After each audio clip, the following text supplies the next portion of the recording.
Thanks. Adam Wisniewski's joining us from Breakfast, Life, and Dinner. And because Thanksgiving is just a week away, can you believe that?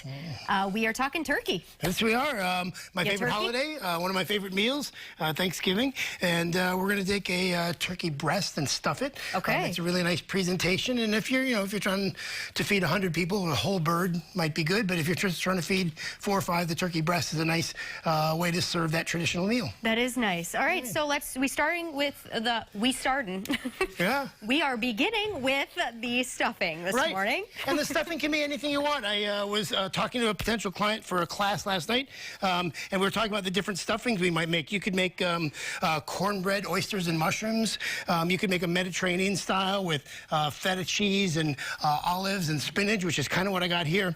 But then for my choice, I like the way that a water chestnut bites. Oh, yeah. And pine nuts are really expensive, so a more traditional combination might be pine nuts in this with olives and spinach and feta cheese, but I just went the cheaper, crunchier way. Oh, I love that, right? With water chestnuts instead. Right, and then you can take, breadcrumbs, pure breadcrumbs, or you could take bread chunks, or you could take a cooked leftover stuffing, whatever you have on hand in some sort of dried bread, and then we're just going to mix those together to make a stuffing for this bird. Perfect. And so that's going to give it a little bit of texture with the bread. Now, like with a strata, you would let the stuffing soak overnight so that it absorbs all of the liquid.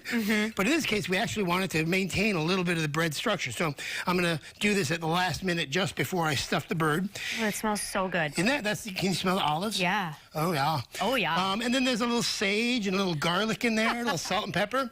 And then the star of the show is going to be the turkey. Our Triple S Farms has sponsored us this week. So we have these beautiful 3-pound sustainably raised turkey breasts. And I've already started working on this one because this is going to be pounded flat. I was just going to say, would you do pound that out? Right, so I opened it up like a book. Okay. And then I laid it out on the counter. And then I just very carefully working it with the meat tenderizer to spread it out into as much of a rectangular shape as I can. Because you still are, even though this is a turkey breast, you still are going to stuff it. We're going to stuff it, right? So we're going to stuff it and roll it.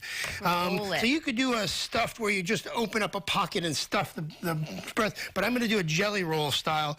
So this has been pounded flat. I'm trying to get it to a consistent thickness without breaking it apart. This is the chicken tender section over here, and it wants to come apart. So I'm going to be very careful to not, dismantle it while I'm pounding on it.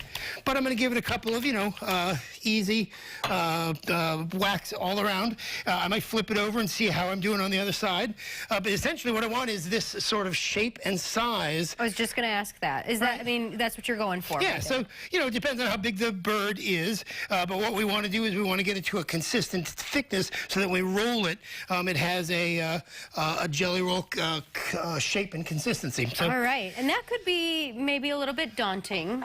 It can. So that's a lesson right there. I'm going to go into people's homes quite a bit and do a pork tenderloin in the same way. Okay. That's one of my fall favorite classes is a stuffed pork tenderloin. Sounds and so amazing. We fillet out the pork tenderloin, roll it out, pound it out, make a rectangular rug out of it, and then wrap it up.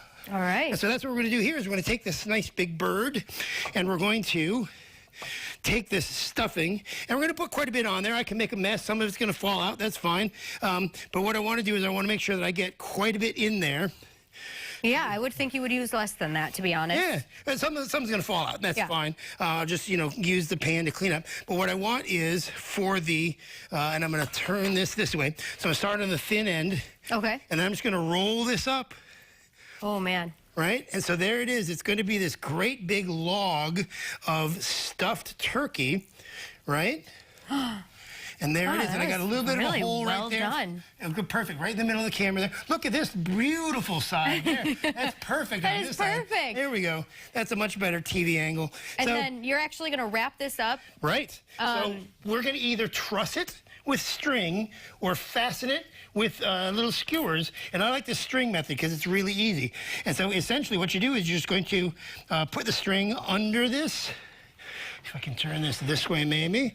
And then we're just going to tie it snugly so that it holds together during the next couple of steps of the recipe. All right, and then we will check back in with you for those next couple of steps. Very good. And see how this turns out in just a little bit. Thanks, Adam. You're welcome. This turns out awesome. We'll be right back with more of the morning show right after this.